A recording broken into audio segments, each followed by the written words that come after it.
Hi, welcome all. Today we are going to study linearity, superposition and operators in quantum mechanics. ഇന്ന് quantum മെക്കാനിക്സിലെ പ്രധാനപ്പെട്ട ഒരു ടോപ്പിക്കായ ഓപ്പറേറ്ററുകളെ കുറിച്ചും wave ഫംഗ്ഷന്റെ ചില പ്രത്യേകതകളെ കുറിച്ചും നമുക്കിന്ന് മനസ്സിലാക്കാം. Let us go to the first slide.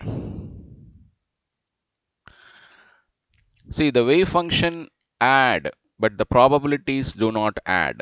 എന്താണെന്ന് നോക്കാം. അതായത് ഉദാഹരണം പറയുകയാണെങ്കിൽ ഒരു ഷ്രോഡിംഗർ ഇക്വേഷന് രണ്ട് സൊല്യൂഷൻസ് അഥവാ വേവ് ഫംഗ്ഷൻസ് ഉണ്ടെന്ന് സങ്കല്പിക്കുകയാണെങ്കിൽ ആ രണ്ട് വേവ് ഫംഗ്ഷനുകളുടെ sum, that is linear combination. Example, ഈ psi1 psi2 എന്ന് പറയുന്ന രണ്ട് സൊല്യൂഷൻസ് വേവ് ഫംഗ്ഷൻസ് ഉണ്ട് എങ്കിൽ a1 psi1 plus a2 psi2 that is also can be a solution of Schrodinger equation.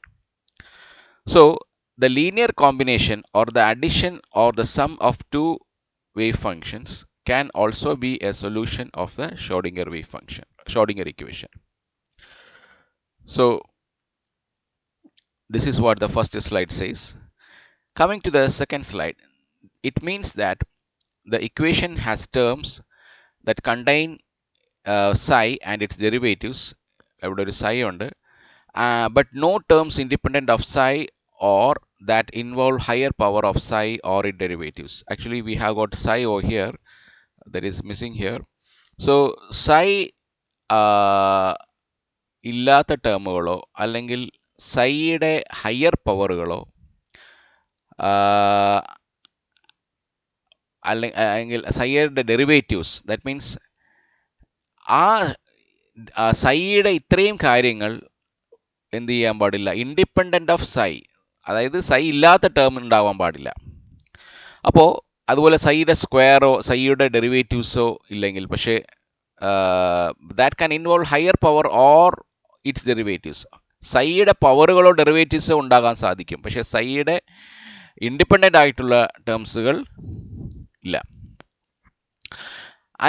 അതുകൊണ്ടാണ് ഈ linear combination of two wave functions can also be A solution of the Schrödinger equation എന്ന് പറയാൻ കാരണം. അപ്പോൾ ഇവിടെ നമ്മൾ കാണുന്നത് നേരത്തെ പറഞ്ഞത് തന്നെയാണ്, സൂപ്പർ പൊസിഷൻ പ്രിൻസിപ്പിൾ എന്ന് പറയുന്ന ഒരു മുമ്പ് നമ്മൾ പഠിച്ചിട്ടുണ്ട്. To displacement y1 plus y2 is equal to y എന്ന് പറയുന്ന പോലെ ഇവിടെ psi1 plus psi2 is equal to psi. സാധാരണ ഒരു wave displacement y1 y2 obey ചെയ്യുന്നത് പോലെ തന്നെയാണ് psi1 and psi2 that obeys super position principle. അപ്പോൾ സാധാരണ light wave, sound wave, water wave, electromagnetic waves അതെല്ലാം ഇതേപോലെ സൂപ്പർ പൊസിഷൻ പ്രിൻസിപ്പിൾ ഒബേ ചെയ്യുന്നുണ്ട്. പക്ഷേ ഇവിടെ ക്വാണ്ടം മെക്കാനിക്സ് എന്ന് പറയുന്നത് ഒരു പാർട്ടിക്കിൾ, അതായത് മൈക്രോസ്കോപ്പിക് സബ്-അറ്റോമിക് പാർട്ടിക്കിൾസിൻ്റെ മോഷനെ കുറിച്ച് പഠിക്കാനാണ് ക്വാണ്ടം മെക്കാനിക്സ് ഉള്ളത്. അപ്പോൾ ഒരു ഇലക്ട്രോണിനെ കേസ് നമുക്ക് എടുക്കാം. അപ്പോൾ പാർട്ടിക്കിളുകൾ വേവ് പോലെ ബിഹേവ് ചെയ്യുന്നു എന്നുള്ളത് കൊണ്ട് നമുക്ക് ഒരു ഡിഫ്രാക്ഷൻ ഓഫ് ഇലക്ട്രോൺ ബീം, കാരണം വേവിൻ്റെ ഒരു പ്രോപ്പർട്ടിയാണ് ഡിഫ്രാക്ഷൻ, എങ്കിൽ ഇലക്ട്രോൺ വേവിനെ പോലെ ബിഹേവ് ചെയ്യുന്നെങ്കിൽ ആ ഇലക്ട്രോൺ ഡിഫ്രാക്റ്റ് ചെയ്യേണ്ടതാണ്. അപ്പോൾ നമുക്ക് സാധാരണ ഒരു യങ്സ് ഡബിൾ സ്ലിറ്റ് എക്സ്പെരിമെൻറ്റിൽ രണ്ട് സ്ലിറ്റ് ഉണ്ടാവും, അതിൽ കൂടെ മോണോക്രോമാറ്റിക് കൊഹറൻറ്റ് സോഴ്സ് പോവും, ലൈറ്റ് പോവും, അത് ഇൻ്റർഫിയർ ചെയ്ത് ബാൻഡ്സ് നമ്മൾ പഠിച്ചിട്ടുണ്ട്. Young's double slit experiment BSc ഒപ്റ്റിക്സിൽ നമ്മൾ പഠിച്ചിട്ടുണ്ട്. അതേപോലെ ലൈറ്റിന് പകരം ഇലക്ട്രോൺ നമ്മൾക്ക് വേണമെങ്കിൽ ഉപയോഗിക്കാം. ഇലക്ട്രോൺ ഉപയോഗിച്ചുകൊണ്ട് നമുക്ക് ഡിഫ്രാക്ഷൻ എക്സ്പെരിമെൻറ്റ് നടത്തി നോക്കാം. Since electron behaves like a wave as per dual nature of matter and radiation, we can use electrons to study diffraction, that is called electronic diffraction. Just like we have two slits in a Young's double slit experiment, and we use monochromatic coherent light, and then we can get slits, fringes, which is interference fringes. The same way we should get electron fringes, that means electron intensity, high intensity, low intensity, high, like that. Light intensity is high, low, like that. അപ്പോൾ ഇലക്ട്രോണിന് high intensity electron ഉള്ള ഒരു സ്ഥലം, പിന്നെ intensity ഇല്ലാത്ത സ്ഥലം, അങ്ങനെ ലൈറ്റിൻ്റെ പോലെ തന്നെ ഇലക്ട്രോണിനും ഡിഫ്രാക്റ്റ് ചെയ്യാൻ പറ്റും എന്നുള്ളതാണ്. നമുക്ക് അങ്ങനെ ഒരു എക്സ്പെരിമെൻറ്റ് നമുക്ക് ചെയ്തു നോക്കാം. എന്തിനാണെന്ന് ചോദിച്ചു കഴിഞ്ഞാൽ നമുക്ക് ഈ ഒരു കൺസെപ്റ്റ് വേവ്സ് ഫംഗ്ഷൻ ആഡ് ചെയ്യും പ്രോബബിലിറ്റി ആഡ് ചെയ്യില്ല എന്ന് മനസ്സിലാക്കാൻ വേണ്ടിയാണ്. നോക്കാം. ഇതാണ് ഞാൻ പറഞ്ഞ എക്സ്പെരിമെന്റ്. ഈ എക്സ്പെരിമെന്റിൽ ഇവിടെ കാണാം ഒരു ഡബിൾ സ്ലിറ്റ് ഉണ്ട്. ആ ഡബിൾ സ്ലിറ്റിൽ ലൈറ്റിന് പകരം ഇലക്ട്രോൺസ് ആണ് പാസ് ചെയ്യുന്നത്. There is a double slit over here, electron beam is passed and a screen is placed here. Suppose if the slit 2 is closed, we will get this figure B, that is I am getting only psi 1 square, because that represents this wave, this curve represents psi 1 square, that is the probability of finding the electron at this point, that is straight to the slit 1. Suppose if slit 1 is closed and slit 2 is open, then the probability will be like this. It will be a peak at the straight of the slit 2. അപ്പോൾ slit 2 മാത്രം തുറക്കുകയാണെങ്കിൽ നമുക്ക് ഇതുപോലെയുള്ള ഒരു curve കിട്ടും. കാരണം slit 2ന് നേരെ ഒരു high പീക്കാണ് കിട്ടുക. ഇനി സ്ലിറ്റ് 1ഉം 2ഉം തുറക്കുകയാണെങ്കിൽ നമുക്ക് ഇങ്ങനെ ഒരു പീക്കാണ് എക്സ്പെക്ട് ചെയ്യേണ്ടത്. കാരണം വെച്ചാൽ ഈ സ്ലിറ്റ് 1ൽ കൂടെ ഇവിടെയും സ്ലിറ്റ് 2ൽ കൂടെ ഇവിടെയാണ് കിട്ടേണ്ടത്. പക്ഷെ നമുക്ക് യഥാർത്ഥത്തിൽ ഇങ്ങനെയാണ് കിട്ടുന്നത്. അപ്പോൾ സ്ലിറ്റ് 1 and 2 ആണെങ്കിൽ ഇതാണ്, അതായത് psi 1 square plus psi 2 square ആണ് യഥാർത്ഥത്തിൽ ഈ കാണുന്ന ഫിഗർ. പക്ഷേ psi 1 plus psi 2 the whole square ആണ് ഈ കാണുന്നത്. അപ്പോൾ നമുക്ക് ഈ പ്രോബബിലിറ്റി എന്ന് പറയുന്നത് the total probability is not the sum of the individual probabilities. ഇത് individual probability of first slit, ഇത് individual probability of second slit. അപ്പോൾ ടോട്ടൽ രണ്ട് സ്ലിറ്റും തുറന്നപ്പോൾ ഈ ടോട്ടൽ പ്രോബബിലിറ്റി ദിസ് മാത്രമല്ല കിട്ടിയത്, മറിച്ച് ഇങ്ങനെയാണ് കിട്ടിയത്. This is not the observed. ഈ കാണുന്നത് ഒബ്സർവ്ഡ് അല്ല, ഇതാണ് ഒബ്സർവ്ഡ്. അപ്പോൾ ഒബ്സർവ് ചെയ്തെന്ന് പറയുന്നത് this is not equal to just sum. അത് കൂടാതെ രണ്ട് ഒരു 2 into psi 1 plus psi 1 psi 2 എന്ന് പറഞ്ഞ ടേമും കൂടെ വരാനുണ്ട്. That we will see the next slide. As I told you, if slit 1 is open, this is P1 psi 1 square. If slit 2 is open, it is P2 is psi 2 square. As I told, only this probability. Probability is nothing but psi 1 star psi 1. Probability 2 is psi 2 star psi 2. That means the wave function when the slit 2 is open is psi 2. Now, this is what I told already. I am considering when both slits are open. So that is what in quantum mechanics the wave functions adds but probability do not add, as I told you. Wave quantum mechanics il wave functions namukku kootan sadhikkum, probability നേരിട്ട് കൂട്ടി total probability കണ്ടുപിടിക്കാൻ സാധിക്കില്ല. Instead, the result with both slits open is just like a figure E, that is the last figure we got.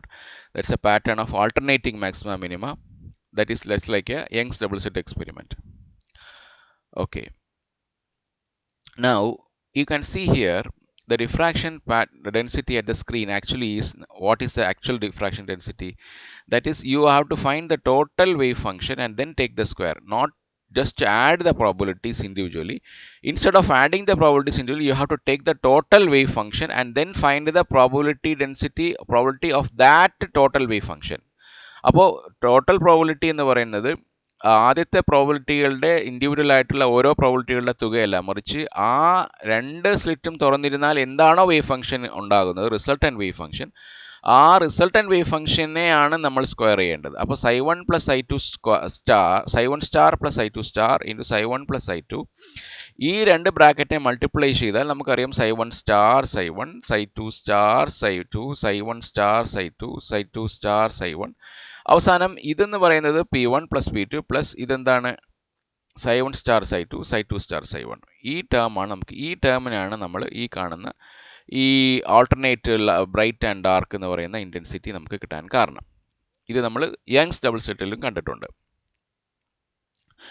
ഇത് നമുക്ക് ഓപ്പറേറ്റേഴ്സിൻ്റെ കേസിൽ നമുക്ക് ഒന്ന് മനസ്സിലാക്കാം, ഓപ്പറേറ്റർ ഉപയോഗിച്ച് മനസ്സിലാക്കാം. ഇനി ഇതാണ് നമ്മൾ പറഞ്ഞ wave function psi is equal to a e raised to minus I by h cross et minus px. ഇതാണ് നമ്മൾ ആദ്യം മുമ്പ് പഠിച്ചിട്ടുള്ള wave function.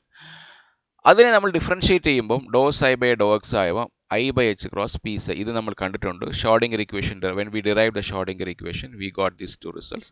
Accordingly we can find the p psi and e psi.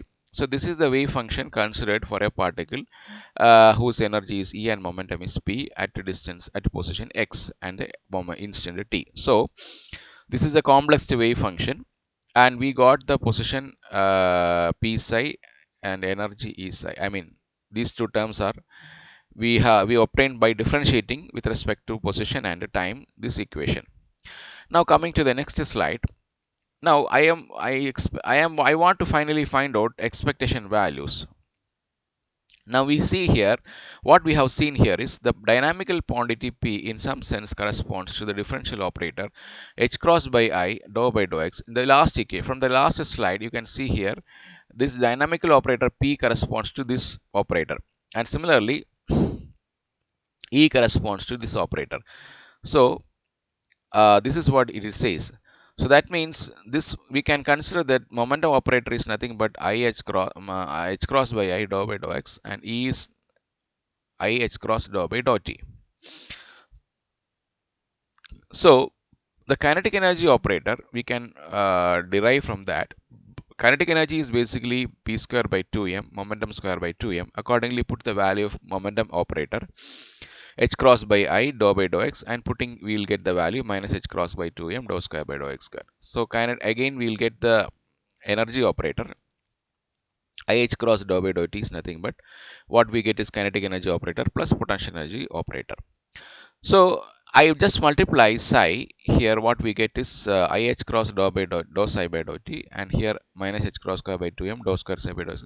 This is what the Schrodinger equation in the time dependent form. So this is the Schrodinger equation, derivation of the Schrodinger equation in the time. So we can say this is derived Schrodinger equation in time dependent form. This is the derivation. Now how to find expectation values? Because we saw here the momentum and energy can be replaced by their corresponding operators in an equation. We can use these operators to obtain expectation values also. So ഇവിടെ നമ്മൾ P യുടെയും പകരം നമ്മൾ operators ഉപയോഗിച്ചതുപോലെ അത് ഉപയോഗിച്ച് നമുക്ക് expectation value കണ്ടുപിടിക്കാൻ സാധിക്കും. നോക്കാം എങ്ങനെയാണെന്ന്.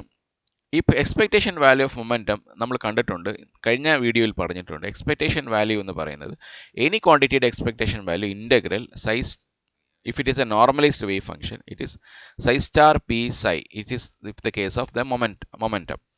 അപ്പോൾ പിയുടെ സ്ഥാനത്ത് പിയുടെ ഓപ്പറേറ്റേഴ്സ് ഇട്ടാൽ H cross by I doe by doe x psi d x, that is H cross by I constant ആയത് പുറത്തു വന്നു, psi star doe psi by doe x into d x. Next term.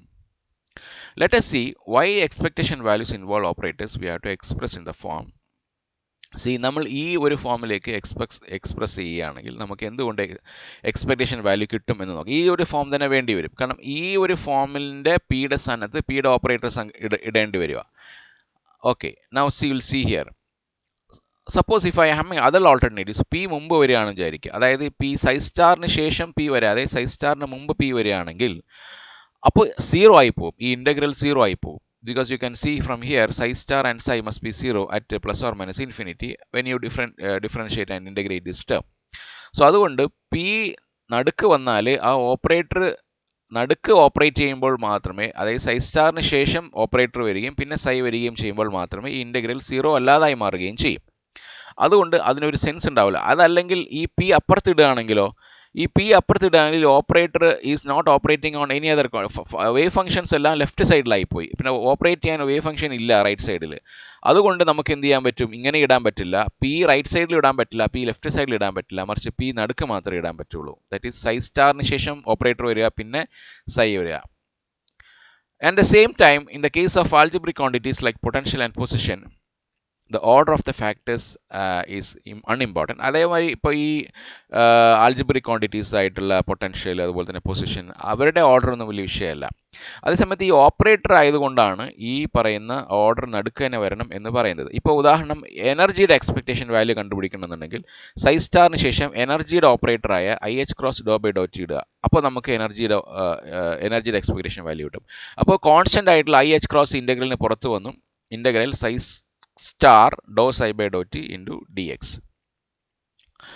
അപ്പോൾ നമുക്ക് general ആയിട്ട് പറയുകയാണെങ്കിൽ, if I have a general observation quantity that is g, and if I want to find the expectation value, and that can be found by the expectation value of g is equal to minus infinity to infinity integral psi star g psi dx. So if I am having the integrating over the one dimensional x axis, so to obtain this operator, we must express g in terms of x and p and then replace p by h cross by I dou by dou x. അതായത് g എന്ന് പറയുന്ന ഒരു quantity ഉണ്ടെങ്കിൽ ആ ക്വാണ്ടിറ്റിയെ നമുക്ക് എക്സിൻ്റെയും പിയുടെയും ടേംസിൽ replace ചെയ്ത് express ചെയ്യുകയും ചെയ്തതിന് ശേഷം പിയുടെ സ്ഥാനത്ത് പിയുടെ ഓപ്പറേറ്റർ നമ്മൾ ഇട്ട് കൊടുത്തു കഴിഞ്ഞാൽ നമുക്ക് എന്ത് ചെയ്യാൻ പറ്റും? ജിയുടെ എക്സ്പെക്ടേഷൻ വാല്യൂ കണ്ടുപിടിക്കാൻ സാധിക്കും. അപ്പോൾ ജിയുടെ എക്സ്പെക്ടേഷൻ അല്ല, എനി ക്വാണ്ടിറ്റി ആയിക്കോട്ടെ, എനി ജനറൽ ക്വാണ്ടിറ്റി ആയിക്കോട്ടെ, അതിന് നമ്മൾ എക്സിൻ്റെയും പിയുടെയും സ്ഥാനത്ത് നമ്മളിപ്പോൾ എഴുതാൻ സാധിക്കും. അപ്പോൾ ഉദാഹരണം കൈനറ്റിക് എനർജി ആയിക്കോട്ടെ, കൈനറ്റിക് എനർജിയെ നമ്മൾക്ക് p²/2m എന്ന് എഴുതാൻ പറ്റും. അപ്പോൾ പിയുടെ സ്ഥാനത്ത് നമുക്ക് പിയുടെ ഓപ്പറേറ്റർ നമുക്ക് h cross by I doe by doe x ഉപയോഗിക്കാൻ പറ്റും. അങ്ങനെ ഉപയോഗിച്ചുകൊണ്ട് വേണം നമുക്ക് എന്ത് ചെയ്യാൻ പറ്റുന്ന ഒരു എക്സ്പെക്ടേഷൻ വാല്യൂ കാൽക്കുലേറ്റ് ചെയ്യുന്നത്. We come to the end of this video. Hope you understood everything. Thank you one and all. We'll welcome your feedbacks. Thank you one and all.